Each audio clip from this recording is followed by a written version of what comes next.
G'day guys and gal. If you've spent some time being a virgin and getting into 40k lore like I have, you may have noticed that out of all the Loyalist legions, the Space Wolves are the only ones that have never had any successor chapters. That was until recently, with the arrival of the Primaris bringing us 3 Space Wolf successors. However, since 2 of them have next to no lore, we'll just focus on the Wolfspear, a surprisingly fleshed out and awesome chapter that's worth the next 10 minutes of your life. Before we get started, you know how it is, baby. Friday is Major Mini Release Day, as we bring out the Wolf Master of the Hunt, the latest and greatest release on our store. This beast towers above the battlefield in custom Terminator armor. He's actually a continuation of our Chapter Master release series, where I'm taking all the Chapter Masters I worked on with LJ Co and Daryl and turning them into tabletop miniatures. I did adjust the pose a bit to be more menacing when compared to the art, but I'm sure we can agree that was the right call. Whether you want a hero unit for your wolves, a Chapter Master for your Space Wolf Successor, or just a dope as hell model to paint, I mean hell, you could even use him in D&D or tabletop RPGs, then he is live right now, ready for worldwide sale. As a bit of a cheeky hack, if you buy him or any major mini alongside a Warner Bros Studios precision painting handle, which is the best painting handle on the market by far in terms of quality and innovation, you will get your mini for 50% off. We only have 100 handles left and we won't restock them, so now's a great opportunity. Link to everything is below.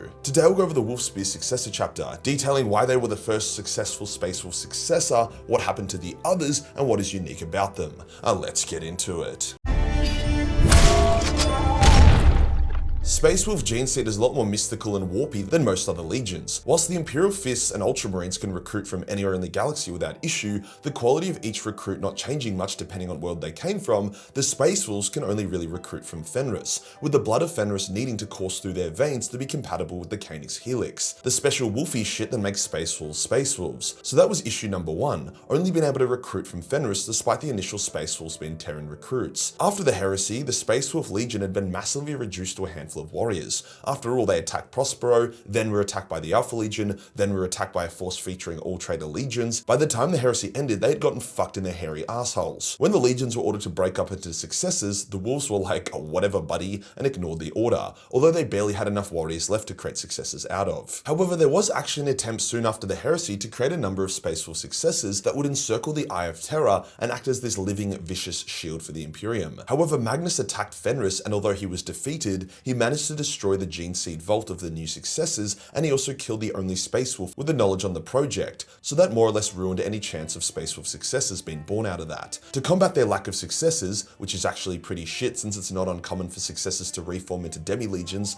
or occasionally full-strength legion if the need is great enough, meant that the wolves could never do that. So instead they just ended up having a larger than normal chapter, non-codex compliant, but the wolves have never really been one for the rulebook. The lore doesn't state exactly, but the Space Wolf chapter was assumed to be around 2,000 to 4,000 Marines instead of 1,000. Despite the setback from Magnus, the wolves still did try to go ahead with creating a successor. They donated a ton of resources and Marines to the cause, and they founded the Wolf Brothers. While things seemed promising, having edited Gene Seed, been away from Fenris, and the general attempt to create a Space Wolf successor resulted in massive Gene Seed instability, insanity, and mutation. The Wolf Brothers ended up mostly falling to chaos, the first Space Wolves to do so. The loss of so many Space Wolves and resources, as well as the blow to the Space Wolves' honor, was so great that they vowed never again to create another successor chapter. This vow held true until the current setting and the return of Guilliman. See, the Primaris project wasn't just random Marines created and turned into Primaris, it was shitloads of Space Marine recruits from all legions that Cole just kind of took, turned into Primaris, and then put into stasis. That is why in Space Marine 2, the Black Ultramarine was so enraged when he saw the traitor Marines. He was on Calth when it was invaded during the heresy. Included in his huge collection of Marines were various Space Wolves. Now, some Primaris were instantly assigned their chapters as Ultramarine or Imperial Fist Primaris. However, many others did not yet have a chapter, thus were called Grey Shields. For many Grey Shields, it was obvious who their parent Primarch was.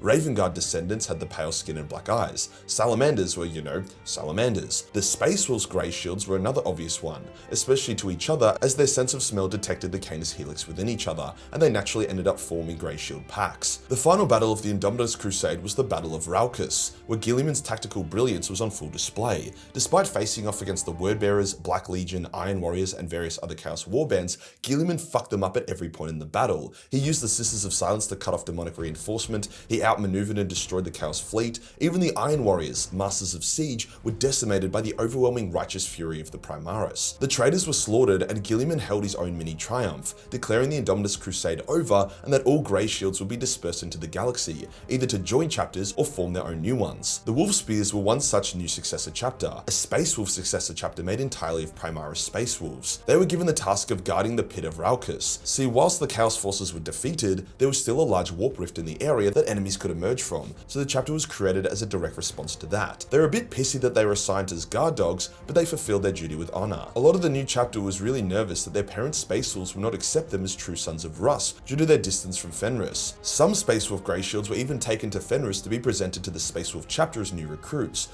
that after a lot of debate were accepted. Logan Grimnar himself issued a decree that all that had the gene seed of Russ were sons of Russ. However, they must all prove themselves in battle to be worthy of the Space Wolf title. And prove themselves the Wolfspear would. They specialize in the hunt, vanguard operations, shock and awe. They fought alongside their parent chapter, with Logan Grimnar personally remarking on their prowess. Another Wolf Lord was also deeply impressed by their singular focus and instincts, true predators. Because of this, Logan accepted their worthiness and even donated a number of his own elite veterans to their chapter to bolster them, guide them, as well as give them a closer tie to Fenris and their parent chapter. All doubt had been removed. The Wolfspear were just as worthy of being sons of Rust as the Space Wolves were. That's the thing I really like about Logan. Sure, he's a turbo pissed off Giga-Chad that can sprint in Terminator armor and wields a Cornite axe, but he's also very diplomatic, reasonable, and knows the best way to achieve unity of purpose and bring his people together. He isn't just a roidhead spaz. The Wolfspear don't have a homeworld, as firstly, they are always on the move, always on the hunt, thus are a fleet-based chapter, and secondly, no homeworld can compare to Fenris. It's likely trying to settle on a new world would just cause them a lot of issues. The Space Wolves and all of their successors are deeply tied to Fenris. What about the other Space Wolf successors I mentioned, and why am I treating the Wolfspears as the only real successor worth talking about? Out of the Grey Shields fighting under Guilliman, there was enough to make 3 Primaris Space Wolf successor chapters.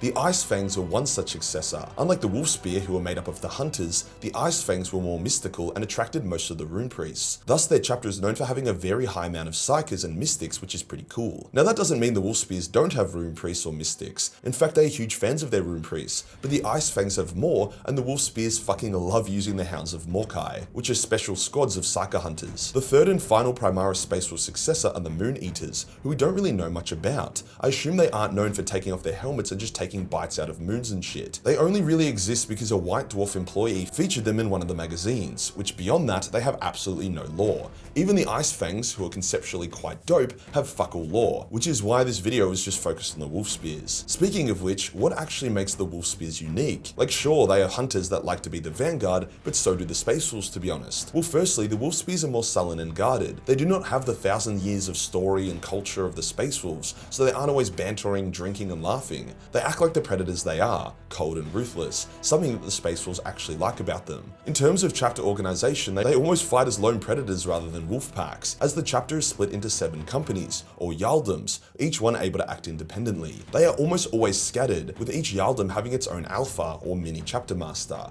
The Wolfspears technically don't have an official chapter master. However, when they unite for larger campaigns, they choose Idik Stianolf as their High Jarl, which makes him more or less their chapter master for the duration of that campaign before they once again scatter. In the current lore, after fighting alongside the Space Wolves and earning their respect, the Wolfspears have struck out at Imperium Nihilus, seeking to crush the enemies of the Emperor on the shit half of the galaxy. They have split up into their 7 different Jarldoms, so are battling on a number of fronts. The last we've heard of them is they are taking on elements of High Fleet Leviathan alongside the Dark Kraken's chapter, but I do hope we see more of them soon, since they're quite literally the only genuine Space Wolf successor in the setting. You're probably curious about a few other interesting things about them. Do they suffer the curse of the Wolfen and other gene seed defects from the Space Wolves? Well, like the Primaris Blood Angels, the Wolfspear Primaris are more genetically stable than firstborn Space Wolves, and some even believe they're immune to the issues present in the Space Wolves chapter. However, similar to how Primaris Blood Angels began falling to the Black Rage, so too can the Wolfspears fall to the various curses that come with having the Calyx Helix. As the Wolfspear also do not have Fenris, how do they perform the test of Morkai? The test being an essential part of Space Wolf recruitment, where aspirants have to survive in the wilderness of Fenris to prove themselves and activate their Calyx Helix. Well, the Wolfspears have to kind of wing it and have found various death worlds that are just as shitty to be on as Fenris. They drop their recruits off here, and the pressure of these bastardized tests of Morkai is enough for the Calyx to activate. So interestingly, the Wolfspears do not need Fenris in order to become true sons of Russ and powerful space marines, although they are still connected to it. And finally, finally, what chapter relics do these bad boys have? First is the Elemental Shroud, which is literally a very high-tech cloak of invisibility, which is pretty dope when you're a predator seeking prey. Then there is the Totem of Storms, which is this strange psychic totem that when equipped by a rune priest, greatly empowers their psychic ability.